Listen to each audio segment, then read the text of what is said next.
আসসালামু আলাইকুম। আমি এখন আছি নারিন্দা।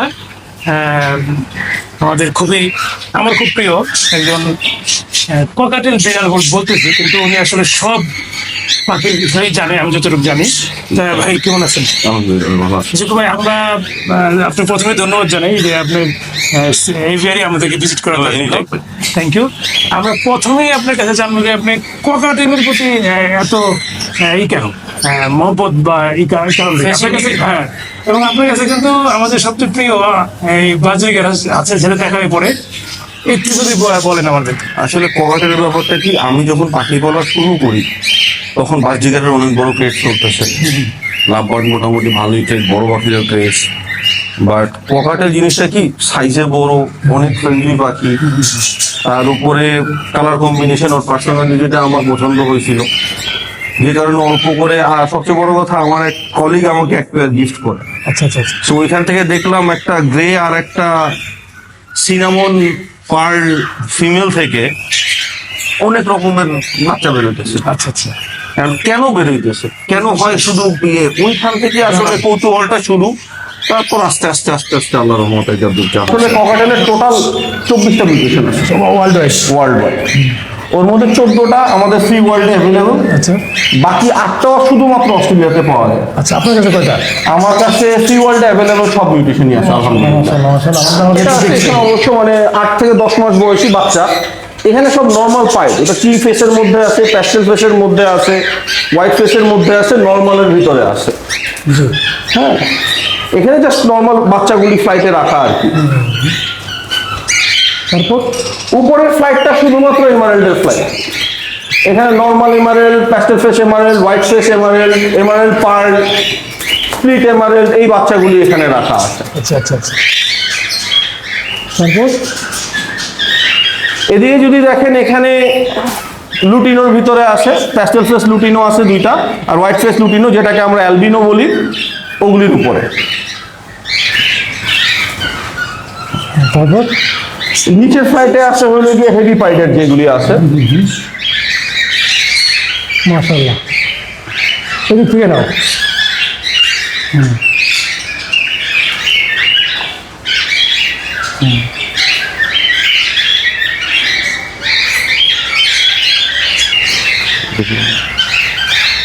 এখানে ব্রোঞ্জ ফ্যালো স্প্লিটের মধ্যে আছে সব। এখানে যে পাখিগুলি আছে আইদার হয় ব্রোঞ্জ ফ্যালো, নয়তো ব্রোঞ্জ ফ্যালো স্প্লিট আছে। আস্তে আস্তে যাও। এগুলি ডমিনেন্ট সিলভার পেয়ার, যদিও সিলভার বাচ্চা আসেনি, বাচ্চা ফস্টারিং করে দিয়েছিলাম। ওইখানে একটা বাচ্চা আছে ডমিনেন্ট সিলভার, আর উপরে মেলটা ডমিনেন্ট সিলভার।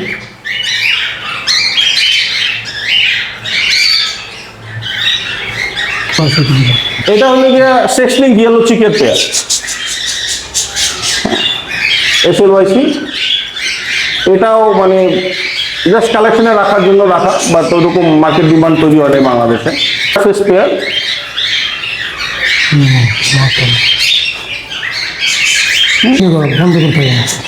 এখানে white face heavy pied, normal heavy pied, heavy pearl pied pair, এগুলি এখানে। সিলভার পেয়ার, আনফর্চুনেটলি এবার কোনো সিলভার বাচ্চা পাইনি, বাট মেলটা ডমিনেন্ট সিলভার।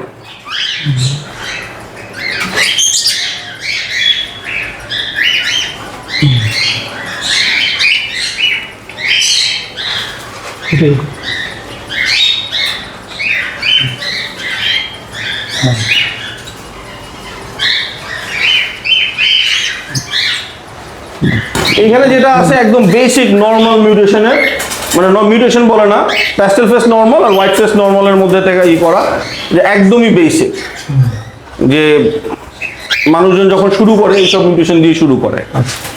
এটা আমার এমারেল্ড পেয়ার, বিট বক্সে বাচ্চা আছে যদিও। এমারেল্ডের আমার মাদার পেয়ার, যেটা প্রথম নিয়েছিলাম।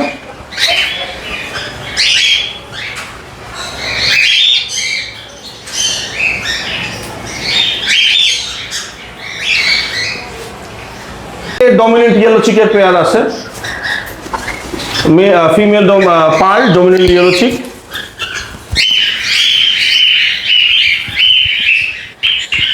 এদিকেও আমার প্যাস্টেল ফেস আর হোয়াইট ফেসের হেভি পাইডের মধ্যে পেয়ার আছে যেগুলি।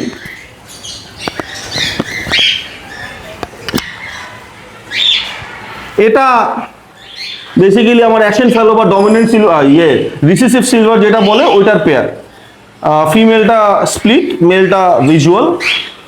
ও এখন ফিমেল প্রবাবলি ডিমে আসার চেষ্টা করতেছে, তো বক্সে আছে। বেসিক হেভি পাইডের যেগুলি আছে, এখানে প্যাস্টেল ফেসের পেয়ার আছে, প্যাস্টেল ফেস এমারেল যেখান থেকে আসে আর কি, ওই পেয়ার আছে। এটা ব্রোঞ্জ ফ্যালোর স্প্লিট পেয়ার দুইটাই। আর এখানে বাচ্চা কাচ্চা সহ হেভি পাইডের যেসব পেয়ার আছে ওগুলি আছে।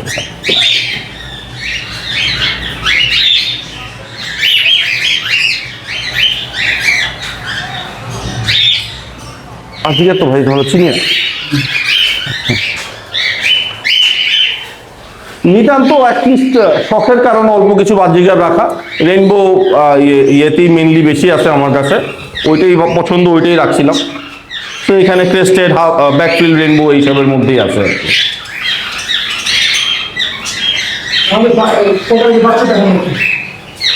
ককাটেলের বাচ্চা এখন তো অফ সিজন ভাই, দাঁড়ায়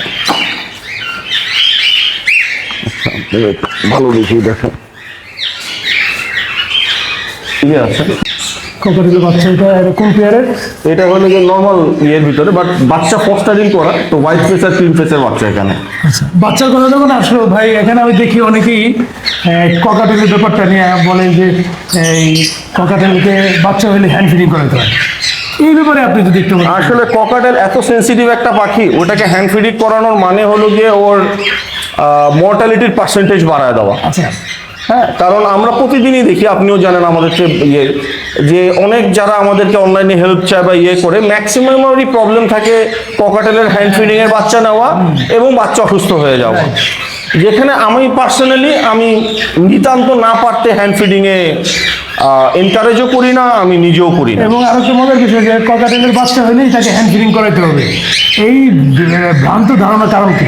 এটা আপনি কেন করেন না, ওরা কেন করায়? আচ্ছা, ফার্স্ট অফ অল ভাই, আমার যে সেট আপ ওখান থেকে আল্লাহর রহমতে যদি প্রত্যেকটা পেয়ার থেকে একটা বাচ্চাও আমার হ্যান্ড ফিডিং করাইতে হয়, আমার সারাদিন এখানেই থাকতে হবে আনফর্চুনেটলি। আর আমি যেটা করি, আমি যে পেয়ারে ডিম বেশি পারছে ওর পেয়ারের ডিমগুলি যে পেয়ার ডিম কম পারছে ওর সাথে মিক্স করে দিই, তো 3-4টা বাচ্চা হয়।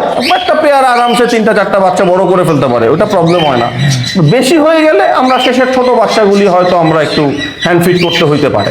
অ্যাডাল্ট কয় মাসে বা এই হয় অরিজিনালি, আমরা যারা জানি যে 1 বছরে, আর কেউ বলতেছে 8 মাসে, এটা না, এখন এটা ডিপেন্ড করে আসলে ক্যাপটিভ ব্রেড বার্ড আপনার আগে আপনি অ্যাডাল্ট হয়ে যান, বাট সেফটির জন্য বিশেষ করে ফিমেলের 14-15 মাসের আগে ব্রিডে দেওয়া ঠিক না। 14-15 মাসে একটা ম্যাচুরিটির ব্যাপার আছে। আচ্ছা, আপনার এই বাচ্চা হইলে কি ধরনের ফুড দেন বা কি ধরনের ই করেন?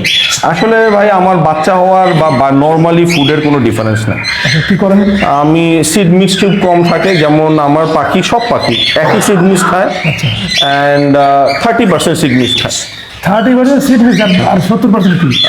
সবজি, অঙ্কুরিত বীজ, এটাই। এটা যদি সকাল থেকে খাবারের থাকে তাহলে কি কি দেন বলেন? সকালে যেমন শুরু যখন হয় তখনই আধা সিদ্ধ সবজি দেয়। সেটা কি কি? সিজনে যেটাই পাই, সিজনে যেটাই পাই, গোল আলু আর কচু জাতীয় যে জিনিসগুলি আছে ওগুলি বাদে সিজনে যেটাই পাইতেছি ওইটাই আমি সকালবেলা দিচ্ছি সব পাখি।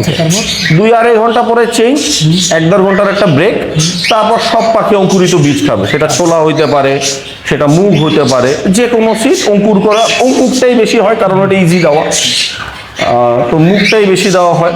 এই 2 বেলার খাবার হয়ে গেল। বিকেলের দিকে অল্প কিছু সিড কি কি থাকে?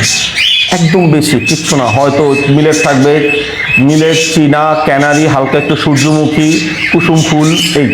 আচ্ছা, নতুন যারা ককাটেল পালে তাদের কিছু উদ্দেশ্যে একটু বলতেন আপনি? আমি শুধু ককাটেল না, যে কোনো পাখির ক্ষেত্রেই বলবো যে পাখি যখন পালা শুরু করবেন ভালো লাগা দিয়ে পালা শুরু করাটা উচিত। নট বিকজ আমি এখন এক পেয়ার পাখি কিনবো, বাচ্চা বিক্রি করে টাকাটা উঠবে। পাখি ভালো লাগে, যদি ভালো লাগে তাহলে পাখি কিনেন, যদি ভালো না লাগে ব্যবসায়ী গিয়েতে আমার মনে হয় না নতুন করে শুরু করা উচিত এটা। আচ্ছা, আরেকটু বলবো যে অনেকেই কিন্তু ককাটেল থেকে একটা সময় অনেক টাকা তারা আর্ন করে নিয়ে গেছে, কিন্তু এখন অনেকে ককাটেল পালে না, কিন্তু আপনি কেন বলেন? এক ভালো লাগার জায়গাটা আছে। আচ্ছা মানে জিনিসটা ওই যে অনেক সময় বলে যে ভাই বাবু ভাই আপনি বাজরিগার নেই কাজ করেন, আসলে অন্য পাখিতে যান না কেন, আসলে ভালো লাগাটা আমার ওই জায়গা। হ্যাঁ, এই কারণে তাই তো? অবশ্যই ভালো লাগার জায়গাটা আছে। আমাদের কাছে এই সুজা আছে, সুজা এদিকে একটু আসো। সুজা, তুমি তো তোমার ককাটেল, তুমি সব পাখি পালো, এই ককাটেলের এই সেট আপ বা মিউটেশন থেকে আমি আসলে বাংলাদেশে এই ধরনের মিউটেশন থাকতে পারে, তো একটা মিউটেশন আছে আমি দেখি খালি ওই বিদেশি ইয়ের মধ্যে দেখি, যেটা আমার সাথে জানতাম না আসলে, এখানে আসলে জানতাম না। তোমার এই ব্যাপারটা নিয়ে যদি একটু বলতে। ককাটেলের ব্যাপারে বলতে গেলে প্রথমে বলবো যে এটার পার্সোনালিটিটা অসাধারণ। আমার কাছে কেন জানি মনে হয় এটা যদি এক কথায় আমি বলি, জেন্টেলম্যানস বাইক আচ্ছা, আমার কাছে মনে হয় এটা। আর সেটাপের কথা, দুটো ভাইয়ের সেটাপের কথা কি বলবো, অসাধারণ। আমিও এক সময় ককাটেল ব্রিড করছি এবং মিউটেশন নিয়েও কাজ করছি, যদিও তখন এত মিউটেশন অ্যাভেলেবল ছিল না। তা আমি মোটামুটি 8টা মিউটেশন পাইছি আমার সময় পর্যন্ত। তো এখানে এসে আমার কাছে আমার খুব আগ্রহ ছিল যে একদিন জিকো ভাইয়ের বাসায় যাবো, আমারও ছিল। কারণ যেই জিনিসগুলো আমরা ছবিতে দেখি বা ইউটিউবের ভিডিও ছবি দেখছি, এই জিনিসগুলো দেখতে হলে জিকো ভাইয়ের বাসায় যাই। এবং আসলে অনেক ধন্যবাদ জিকু ভাই আমাদেরকে সুযোগটা করে দেওয়ার জন্য। আলহামদুলিল্লাহ, তার এত সুন্দর একটা এভিয়ারি। থ্যাংক ইউ যে আপনারা আসছেন। না না, আলহামদুলিল্লাহ। এবং জিকু ভাইয়ের শেষ প্রশ্নটা করবো, আসলে আমাদের যে এভিকালচার সেক্টরটা আসলে যে এক এক সময় এক এক পাখির একটা জোয়ার আসে, আবার শেষ হয়ে যায়, তা এর মধ্যে কিছু লোক আসে বা কিছু লোক চলে যায়। তা আপনি বা আমাদের মতো যারা একটা পাখি নিয়ে থাকি, তাহলে এটাকে আমরা কি বলবো, যে যারা আসে তারা কি লোভের বা অন্য কোনো কারণে আসে, কি কি মনে করেন?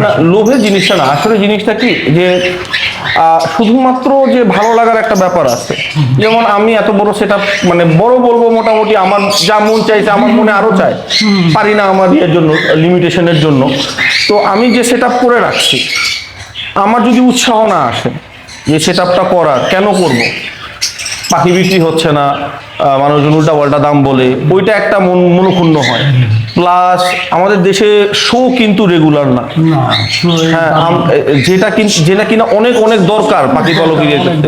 তো মানুষ আস্তে আস্তে ওই আগ্রহের জায়গাটা হারায় ফেলে। আর সবচেয়ে বড় কথা, এগুলো তো শখের জিনিস, লাক্সারি আইটেম। এটা মন বড় না হলে, মন উদার না হইলে, মনে শান্তি না থাকলে এটা করা যায় না। হ্যাঁ, শোয়ের ব্যাপারটা জিকো ভাই, আমি একটা জিনিস নোটিস করছি, আমাদের দেশের 98% বললেও মনে হয় না ভুল হবে, অনেকের ধারণা শো শুধু বাজরিগারের শো হয়, কিন্তু বাইরে যে প্রত্যেকটা পাখির প্রত্যেকটা স্পিসিসের আলাদাভাবে শো হয়, এই জিনিসটা কেন জানি আমাদের মানে মাথাতে, এটা হয়তো আমাদেরই ব্যর্থতা, আমরা এগুলা মানুষের মাথাতে পুশ করতে পারি না, এবার দিতে পারি না। এখানে ব্যাপার আছে ভাইয়া কি, আমার নিজের ব্যর্থতা আছে। আমি 8-10 বছর ধরে ককাটেল নিয়ে কাজ করতেছি, আমি তো কোনো নিজের উদ্যোগে কিছু করি নাই। সেকেন্ড হইলে গিয়ে পৃষ্ঠপোষকতার একটা অভাব আছে। হ্যাঁ, কোনো কিছু করতে হইলে, একটা শো করতে হইলে ওটা খরচ আছে, আমি একা মানুষ তো পারবো না, আমাদের আরো 10 জনের এক হইতে হবে। শুধু যে এভিকালচার মধ্যে যে লাভবার্ডই শুধু লাভবার্ড এভিকালচার, বাজরিগার শুধু বাজরিগার, এমন না। এভিকালচার হলে গিয়ে মুরগি থেকে শুরু করে যা আছে সবার জন্য। কবুতরের শো হয়েছে, মুরগির শো হবে, ককাটেলের হবে, সব পাখির হবে। মানুষ এইভাবেই তখন আস্তে আস্তে করে উদ্বুদ্ধ মানে হবে, শখের জায়গাটাকে ইয়ে করার জন্য, মানে বাড়ানোর জন্য, বা আরো আগ্রহটা থাকবে। পাখি আসলে ডেভেলপ করার জন্য কন্টিনিউয়াস শো থাকাটা খুবই জরুরি। কারণ আপনি একটা পাখি ব্রিড করাইতেছেন করতে করতে, যেমন আমি নিজে ককাটেল বা আরো কিছু স্পিসিস ছিল আমার, যেগুলো ব্রিড করাইতে আমি একগুয়ে ভাবে এটা করছে, করাইছি তো ব্রিড, আর কি করবো এখানে।